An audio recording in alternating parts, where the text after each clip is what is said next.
Welcome back to The Last of Us Part 3. Yes, a sequel within a game!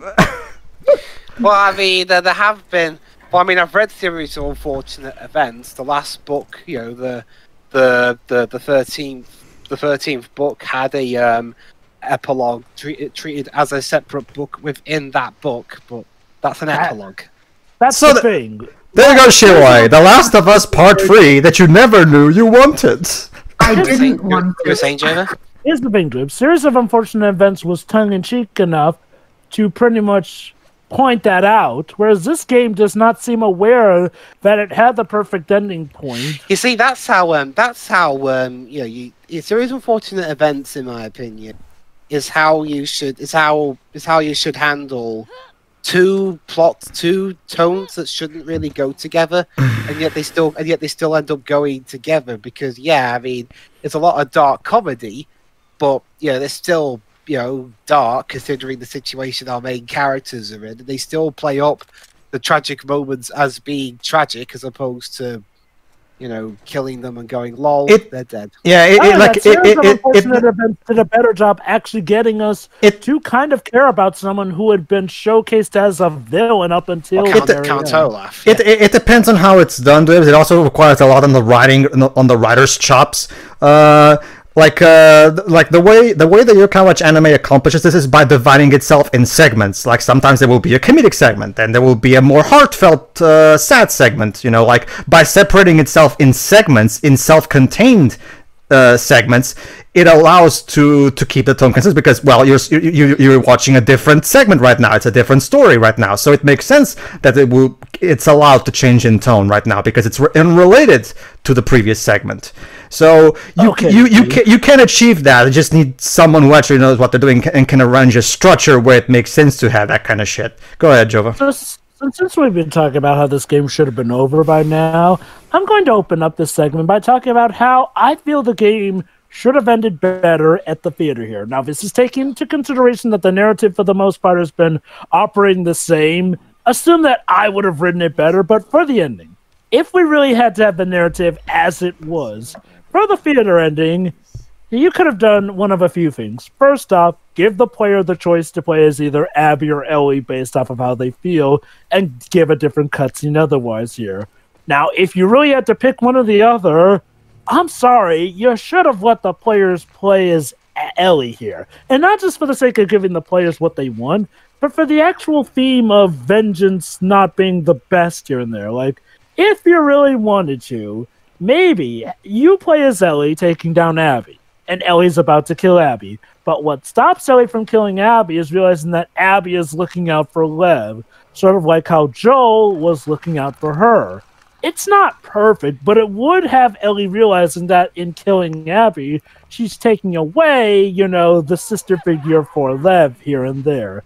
And do not get me wrong, it wouldn't have been a perfect ending, but it would have been better than Ellie being at Abby's mercy, where Abby does not have any right whatsoever. And the only reason Abby lets her off is because Lev begs her to. Again, it's not because Abby herself wants to do the right thing. It's because Lev wants her to. She's still a psychotic and sadistic torturer there. So, yeah, again, that as an ending would have been terrible too. What I'm trying to think of is a good middle ground, like if we really had to go with Neil's narrative of sorts, a better way the theater scene could have gone through. And heck, have that be the ending.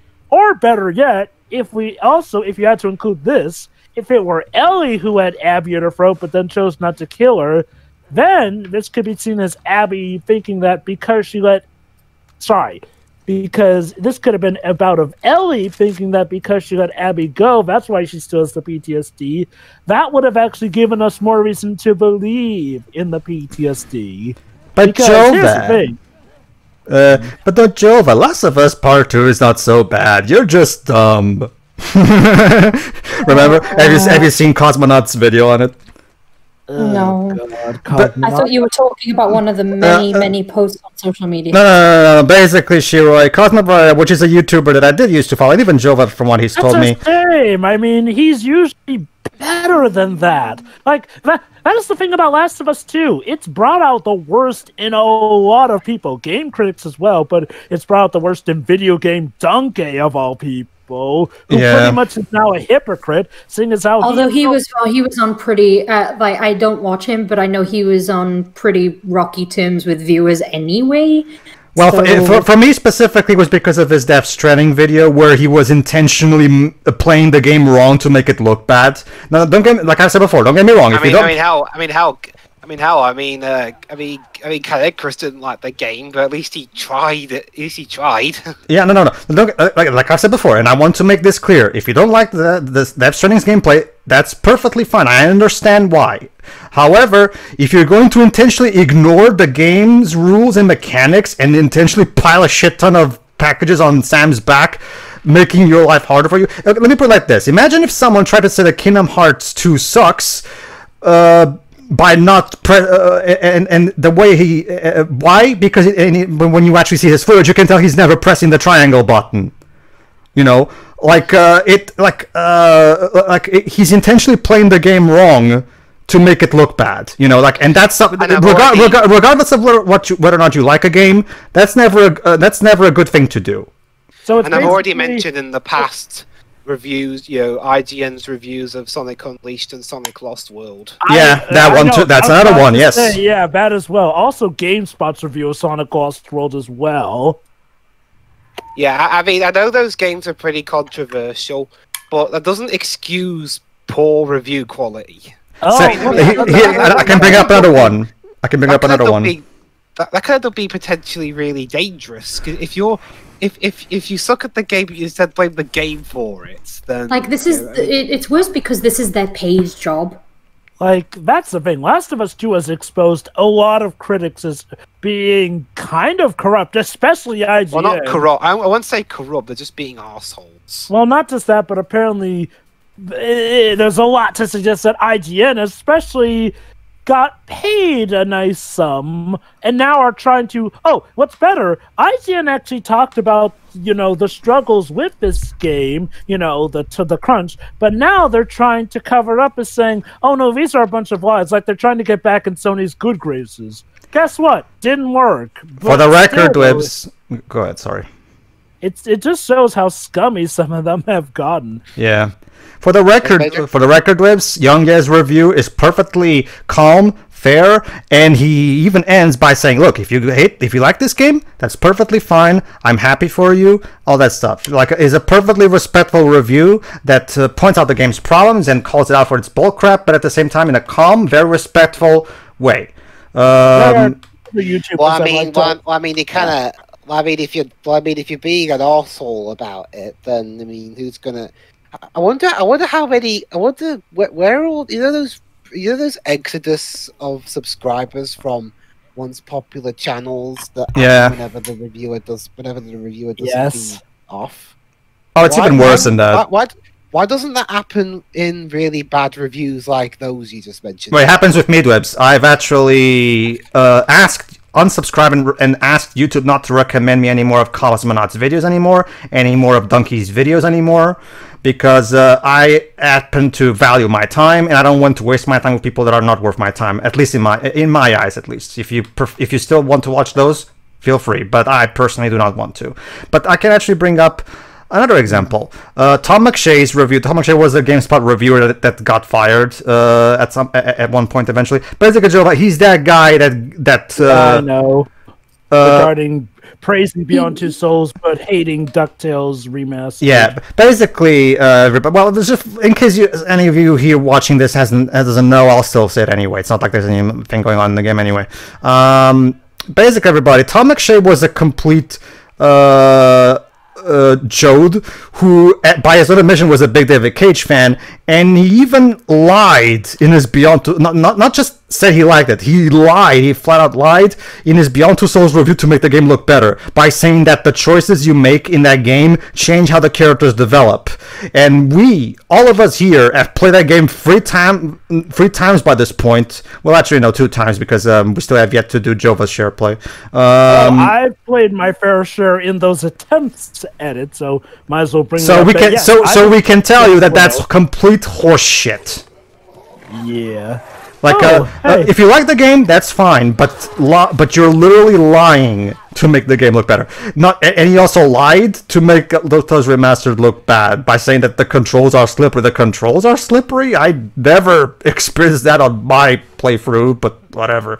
Bringing this discussion back to reviewers of this game, there are 2 reviews that I would also recommend. Jeremy Johns did, both a spoiler-free and a spoiler-full review of this game, and he did give quite a good bit here and there as well about how it's really not easy to care about Abby and her friends. And like he said, to quote Ellie, but you killed Joel, and that's the main problem with Abby. And as far as Ellie knows, Abby is Joel's cold-blooded murderer, who now has given her PTSD, mind you. So yeah, Jeremy Johns gave another review. Also, even if you don't like his style, Angry Joe did give a pretty fair review to this. Like how he points out. That's a sad thing, Jova. That's the thing, Jova. You know what happened after he made his review? And for the record, everybody, I'm in agreement with Jova. His review has perfectly fine. He didn't insult anybody who liked the game. He didn't insult anybody, period. And yet, Jova, a GameSpot writer, someone who's now working as literally called him misogynistic for not liking the game. I'm not even kidding. This is a professional video game journalist, for the record. And he went on Twitter to call Angry Joe a misogynist for not liking this game. Now, before you guys lose your faith in humanity, the mass called out GameSpot on that so big a time, and to the point where I don't think GameSpot's really going to recover from that one. Like, if you guys want to, sorry, go ahead. IGN is probably not going to recover from the loss. Like, seriously, IGN's credibility died a long time ago, Joe. Yeah, aside from sharing like news updates from them, I do not look at them for. Yeah, I mean that's what I do as well. I just treat them as a news site more than anything now. Did Ellie just give up? Yes. What do you mean I gave up and I just want this game to end? No. It was Ellie who just got tired of it all and decided to just end it here. Again, that still would have been a better ending than what we're actually gonna get. Yeah. But basically, everybody, when it comes to the whole Angry Joe versus GameSpot thing, everybody, check out Dark Titan Enterprises, which is a channel that I follow. She's actually really cool and she does a good job covering this shit. Check her channel. It's actually really good. She does a good job covering gaming, not just in terms of controversies, like gaming in general. She has her own playthrough of Ghost of Tsushima, and she's loving the game. So if you want a recap of what exactly is going on with that shit, check Dark Titan Enterprises. I've already even sent some videos for Shira to watch. Yeah. I'll just say this. I'm glad that for the most part, the people really trying to tout this game have gotten called out. And it's funny, a lot of the critics that praise this game to high heaven have been revealed to have been, well, very much biased. Have lost their credibility for it. It's amazing. Yeah. Everything involved or supporting this game is like a house of cards crumbling apart. It's like watching Rome being set on fire. You know what? Even if we... Go ahead. Yes, Pedro? No. Go. Actually, there's a cutscene now, so I'm going to have to interrupt you. All right, sure. Leave it. Just, we can do it later. In mind. Whoopsie, a trap. So get this, the Rattlers... Oh, and now she gets stabbed with that thing? Okay. That was smart of them, actually. Alright, I'm about to point something out that I'm surprised I've never heard anybody pointing this out in any of the videos I've seen. Alright, let's see.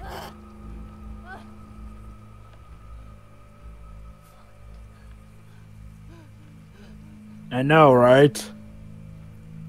Gee, Ellie, maybe this was a bad idea. Just saying. She knew that from the get-go, but she had to listen to Tommy because he was a manipulative asshole. And then Dina did. And now, and look at that. There's a fade. See, there was a fade to black, not a cut. And look at how much she's been bleeding from that part. Why isn't she dead yet? You cannot even throw the adrenaline. She's been here all afternoon. You can't even throw the adrenaline argument because in order for adrenaline to kick in, she has to be moving and doing something physical. Pedro, Pedro, can I just point this out? She sees a muscular figure, and the first thing she thinks is Abby. Abby. I think she's just delirious, you know. Like, I'll buy that. Like, Yeah, I mean, blood loss kind of makes that. that's the thing, though, Yeah. Shiroi. From now on, Ellie is going to be Abby crazy to the point where she every now and then murmurs Abby's name. I am by no or means. Go ahead. no Sorry. reason whatsoever. I am by no means a medical expert. So, in fact, I'm actually planning on asking Teo about this. Because I should have done that before, actually. I'll be sure to do that the next time he's here. But I'm no medical expert. Shouldn't Ellie be dead by this point? Seriously, she literally spent like an entire afternoon bleeding and sleeping. Shouldn't she be dead now? I get would think so, but again, somebody can correct me if we're wrong. Let's say, for the sake of argument, she just passed out, and they immediately came right after she passed out. But here's the thing, So Shiroi. get this She didn't straight. she's not just alive, Shiroi. She's still physically strong enough to do this, to do all of this crap. You'd think. That's no. Okay. And guess what? But that's the thing, Shiroi. She's about to also sew herself up, much like she did Joel in the first game. But again, like I said, by this point she should be dead. So, On this one here. that happened a month. Oh, she even said it. Arms like mine. And the stars align. Let me go. I'll tell you where she is. Get to her before that infection takes over. Little does he know. Best not to tell him that. Yeah, he doesn't. She's in a holding cell in our camp. Where's that? Head that way till you hit the railroad track. That'll lead you to a resort. We keep them in a tall, round building. By the way, I'm immune. Very good, Lips. Wait, really? Yes. I swear. I believe you. Sure, why not? One more to the body count. Very good, Whips. How was she able to lift that fucking gun? Yeah, again, like last time, I did not cheat for that bit. That's the thing, like I said before, you cannot even throw the adrenaline excuse because in order for adrenaline, correct me if I'm wrong, but in order for adrenaline to kick in, you have to be physically moving or doing something. Anyway, Shiroi, You- what was that thought you had earlier? Yeah, you had something to say before we started this sequence? Yeah, I can't remember. We were talking about the whole controversy about reviewers of this game and stuff like that. I genuinely don't remember. There you go. See, move on. there you go. See, she sewed herself up. Oh. Like I said, though, the whole defense squad for this game has become like Rome burning a fire. Like, it's pretty much like this. Like we mentioned before, the game isn't selling as well as it probably would have if it were actually good now.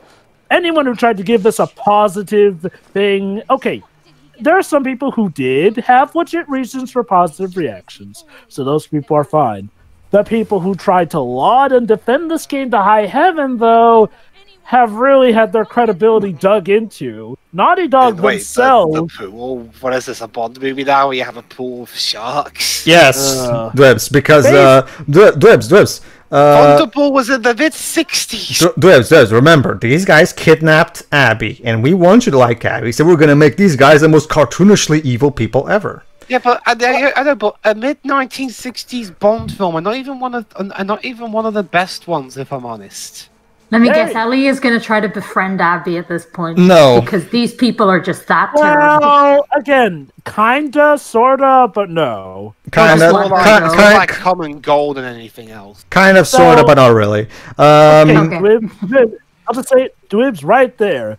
That is how you constantly show that you do not like this game. Your constant raising in tone with how this game annoys you and how you compare it to stuff that has done Yeah. stuff massively better. There you go, Well, Dwebs. I mean, mine's a lot shorter though. But anyway, okay, so she sewed herself. First off, where did she get the materials to sew that hole up?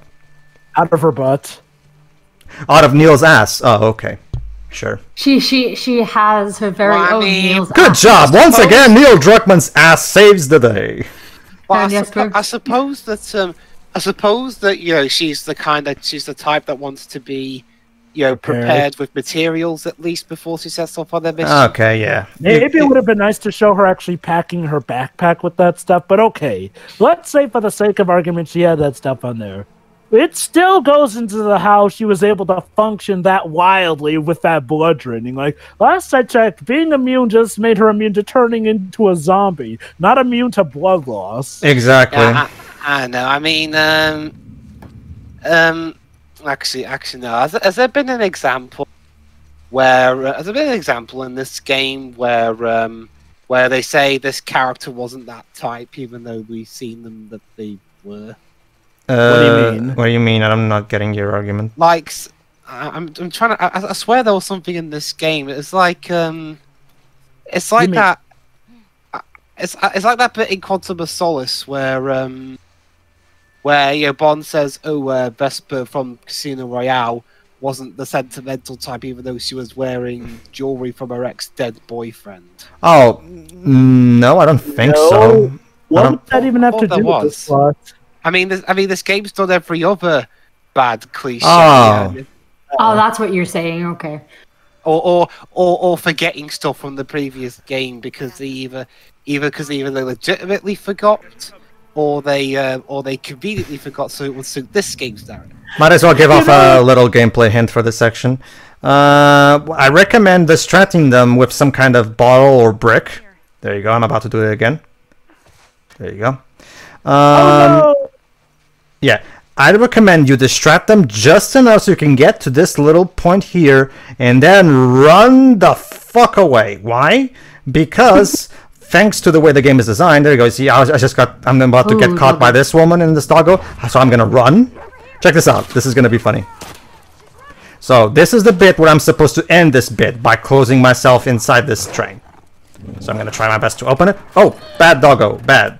And the doggo, and now the doggo just disappeared because I managed to trigger. I managed to trigger the sequence. There you go. That was easy. Where'd she go? No, they're outside apparently, but yeah.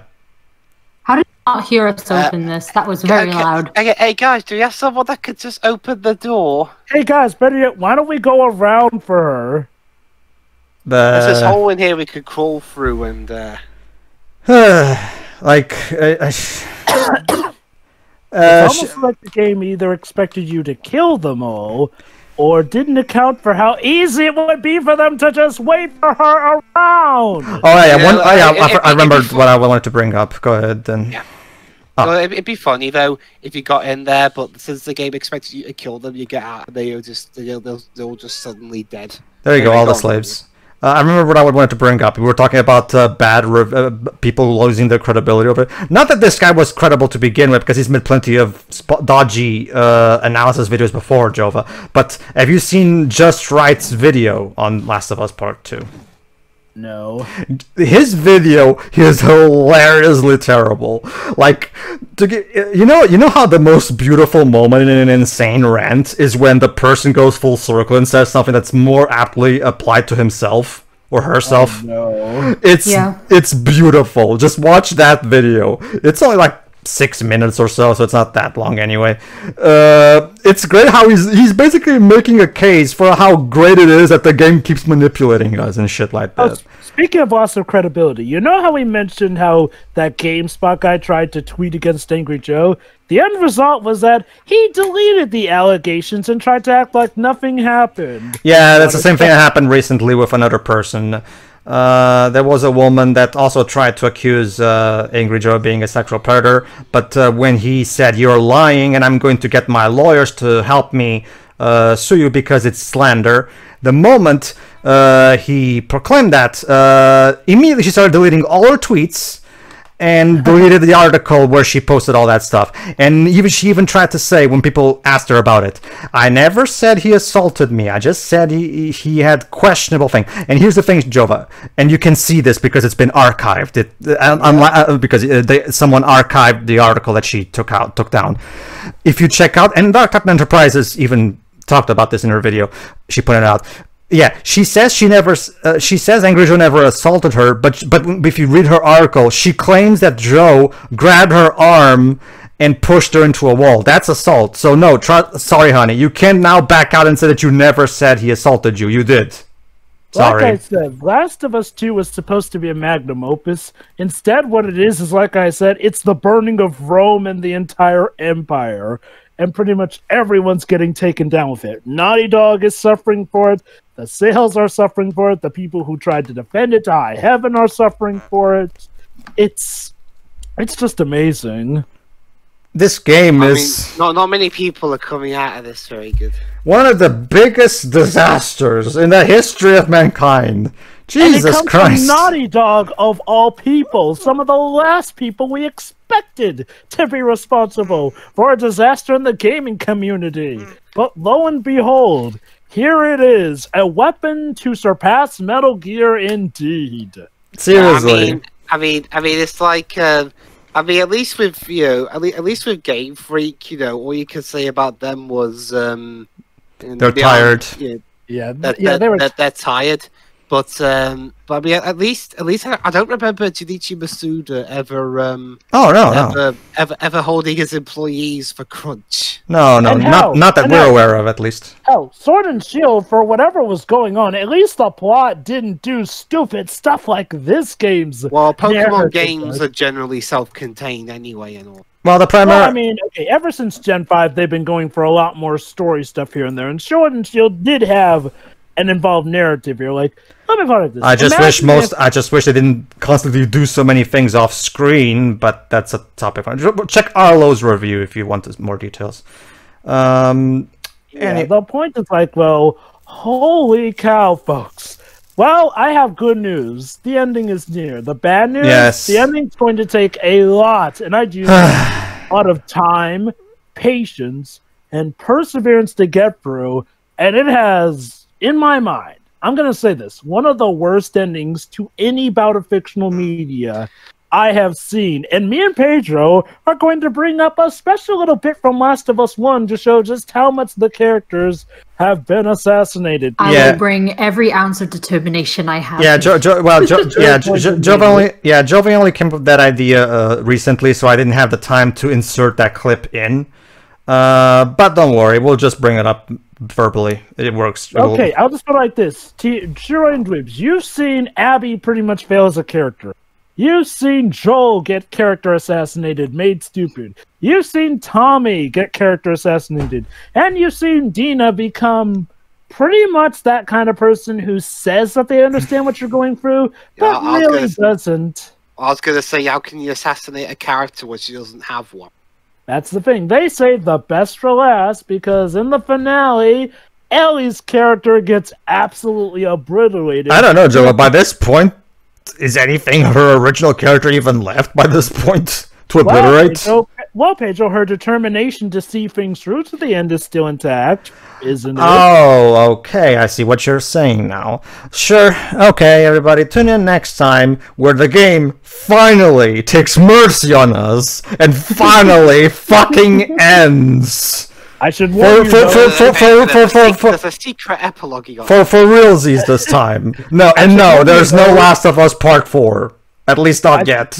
I should warn you, though, it's not going to go down without a fight. Yeah. Tune in next time, everybody, for the epic finale, I guess. See ya. See ya. See ya.